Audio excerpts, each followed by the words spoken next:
ఇన్ని రోజుల నుంచి ఎంత వెతికినా మీ అన్నయ్య కనిపించలేదు. నీకు చూస్తే జరంగా ఉంది. మనం మన ఊరు వెళ్ళిపోదాం పూర్ణమ్మ. వద్దు ప్రసాద్, ఇప్పుడు మన ఊరు వెళితే లేచిపోయిన వాళ్ళమని అందరూ ఆడిపోస్తారు.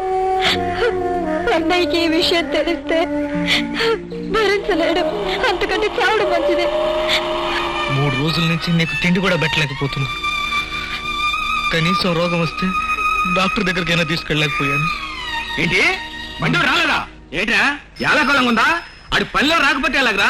ఈ సరుకు పంపిస్తాను మాటిచ్చాను రా. ఇట్లా చెప్ప పెట్టుకుని పని మీద తిట్టగరా. రేపటి నుంచి ఆయన పనిలోకి రానియొద్దు, రావడానికి లేదు. వెళ్ళి ఏదో ఒక చెప్పండి. పూర్ణమ్మ, నువ్వు ఇక్కడే ఉండు, నేను ఇప్పుడే వస్తాను. అది కాదండి, అర్ధంతరంగా పని మానిపించేస్తే. ఏం చేయమంటావయ్యా? నన్నేం చేయమంటావు? వాడి పద్ధతి ఏమీ బాగోలేదు, వాడి పనిలో రావడానికి వీల్లేదు అంతే. అయ్యా, ఈ బండిలాగే వాడు రాలేదన్నారు. ఏంటి రాకపోతే? ఈ రోజుకి బండి నాకు ఇప్పిస్తే. ఏంటి నీకు బండి లాగటం వచ్చా? కష్టపడేవాడికి పని నేర్చుకోవడం ఏముంది బాబు. 3 రోజుల నుంచి తిండి లేక బాధపడుతున్నాను బాబు. ఎలాగైనా ఈ రోజుకి బండి నాకు ఇప్పించండి. అది సరేనయ్యా, మరి నీ ముక్కు మోహం నాకు తెలియదే. ఇంత సరుకుతో నీకు బండి ఇచ్చిన ఎలాగా అని. పూర్ణమా, అది మా మరదలండి, కానీ మాకు ఇంకా పెళ్లి కాలేదు. దానికి ఒంట్లో బాగలేదండి. నేను వచ్చేంతవరకు ఇక్కడే ఉంటది. ఇదిగో అడ్రస్. అక్కడికి వెళ్ళి మున్సిపల్ ఆఫీస్ ఎక్కడైనా అడుగు. అక్కడ ఈ హోటల్ ఉంటుంది. ఈ సరుకు తీసుకెళ్ళి ఆయనకు అప్పచెప్పు. ఆయన 100 రూపాయలు ఇస్తాడు, పట్రా. పొద్దు నుంచి తిరుగుతున్నాను రా, ఎక్కడా పని దొరకలేదు. సాయంత్రంలోగా 10 రూపాయలు సంపాదించాలరా. ఎక్కడైనా పని ఇప్పించండి రా. ఒరే, పార్టీకి రమ్మంటే రాగలం, 5 స్టార్ హోటల్కి రమ్మంటే రాగలం. ఒక్కడు గుర్తించుకోరా, మన బాబులు మన వెనకాల మూలుగుతున్న ఆ డబ్బు లేకపోతే మనం ఎందుకు పనికిరావురా. మనం కష్టపడాలని నువ్వు ఉన్నంత వరకు మేము నీ దగ్గరికే రావు. ఎందుకు ప్రసాద్ నీకు అలవాట్లేని పని? లాగడానికి ఎవరైనా సాయం పెట్టుకోలేకపోయావా? పోనీ నేను లాగనా? వద్దు, అసలే నీకు ధరంగా ఉంది. పైగా నువ్వు కళ్ళది రెండు బట్టి బండారు మనకు బండిచ్చాడు. నేను 2 గంటల్లోగా సరుకు దించేసి వస్తానుగా. వెళ్ళు, వచ్చినప్పుడు అన్నం తీసుకొస్తాను. హలో బ్రదర్, ఆవిడ చెప్పింది కూడా కరెక్టేనయ్యా. కావాలంటే నేను సాయం చేస్తాను. నాకు పెద్దగా డబ్బులు అవసరం లేదు. ఓ 10 రూపాయలు ఇప్పించు. బాలుటారండి బాబు గారు, ఈ బండి 2 రోజులు నేను లాగితేనే నాకు 10 రూపాయలు వస్తుంది. చూస్తే చక్కగా దొరబాబులాగా ఉన్నారు. మీకెందుకు బాబు కట్టం? వెళ్ళండి బాబు, వెళ్ళండి. పూర్ణమ్మా, వెళ్ళి అక్కడ కూర్చో. వెళ్ళు. రే, బస్తాలు పైన పైనండి. ఏమయ్యా, అతనికి ఆ బండి ఇచ్చావు, నాకు బండి ఇస్తావా? ఎందుకు బాబు? పని చేయడానికయ్యా. టవర పని చేయటం ఏంటి బాబు? ఎలక్షన్ లో నిలబడటానికి ఏమైనా ఫోటో కోసమా? ఫోటో గిటో కాదయ్యా, నేను సంపాదించాలయ్యా. ఊరుకోండి బాబా, మీరు మరీ సీరియస్ గా జోకులు ఎత్తున్నారు. రే బాబు గారికి సోడా ఇచ్చి పంపించండి రా. సోడా ఇవ్వండి. అట్టగండి. ఏమిటి ఇలా రోడ్డెక్కావు? అన్నయ్యతో ఛాలెంజ్ చేసి అంతా విన్నాను. దానికోసం నువ్వు కష్టపడుతున్నావా? ఎవరి దగ్గరైనా 10 రూపాయలు అప్పు తీసుకోవచ్చుగా. ఫోన్లే, నేనే ఇస్తాను. చిచి, మాట అంటే మాటే. కష్టపడి సంపాదిస్తాను. డబ్బు ఎంత విలువైందో కష్టపడేవాడికే తెలుస్తుందని ఇప్పుడిప్పుడే తెలుసుకుంటాను. ఎలాగైనా కష్టపడి సంపాదిస్తానే. My hearty congratulation.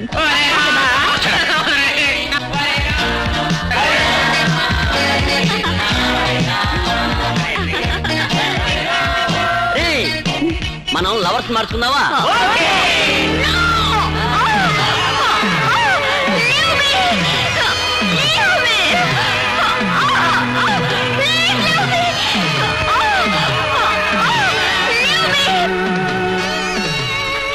అన్నయ్య, లోపల ఏదో గొడవ జరుగుతుంది, చూడవా కొంచెం? ఇక్కడ ఇవన్నీ మామూలుగా జరిగేదేనమ్మా. వెళ్ళలే బాబు, ఏమా? ఇందాక ఒక అమ్మాయితో మీరు మాట్లాడారే, ఆ అమ్మాయి మీకు ఏమవుతుంది? నా చెల్లెలమ్మా. ఆ అమ్మాయి నా లాడ్జిలో కుర్రాళ్ళు గొడవ చేస్తున్నారు.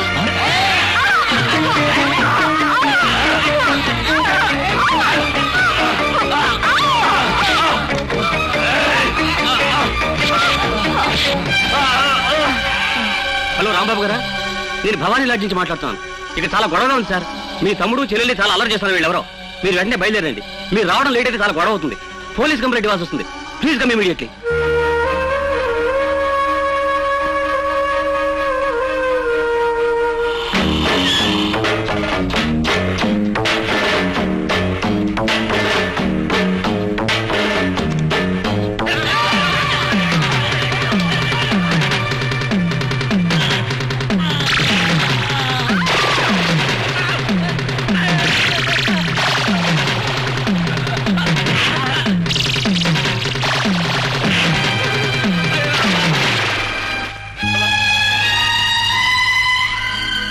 ఇప్పటికైనా సమాజం అంటే ఏంటో తెలుసుకున్నారా? మీరంతా ఊబిలో ఇరుక్కుపోతున్నారు, అర్థం చేసుకున్నారా? నేను ఆఖరిగా చూసి జంతువులు కూడా అసహించుకుంటున్నాయి. నేను మీ అన్నయ్యని. ఇది మంచి ఇది చెడు అని ఇంకా విడమని చెప్పాల్సిన అవసరం లేదు. ఇలాగే స్వేచ్ఛగా ఇంకా తిరగాలని ఉంటే మీ ఇష్టం తప్పకుండా మీ ఇష్టం సెట్ చేసుకోండి. అన్నయ్య, ఈ రోజు నుంచి నువ్వు చెప్పే మాటను తప్పను. ఐఎమ్ సారీ అన్నయ్య.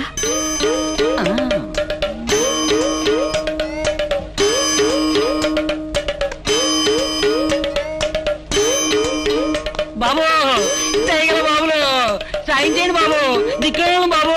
బాబు మా చెల్లి జ్వరం బాబు, మలేరియా బాబు, హాస్పిటల్కి వెళ్ళాలి బాబు. బాబు ఏమైంది? తోచిన ధర్మం చేయండి బాబు, దయగల మహారాజులు బాబు, ధర్మం చేయండి బాబు. బాబు ధర్మం చేయండి బాబు, ధర్మం చేయండి బాబు. 10 కాలాల పాటు ధర్మప్రభులు బాబు, 1000 ఏళ్ళు వర్తిలండి, కలకాలం చల్లగా వర్తిలండి బాబు, దయగల మహారాజులు బాబు.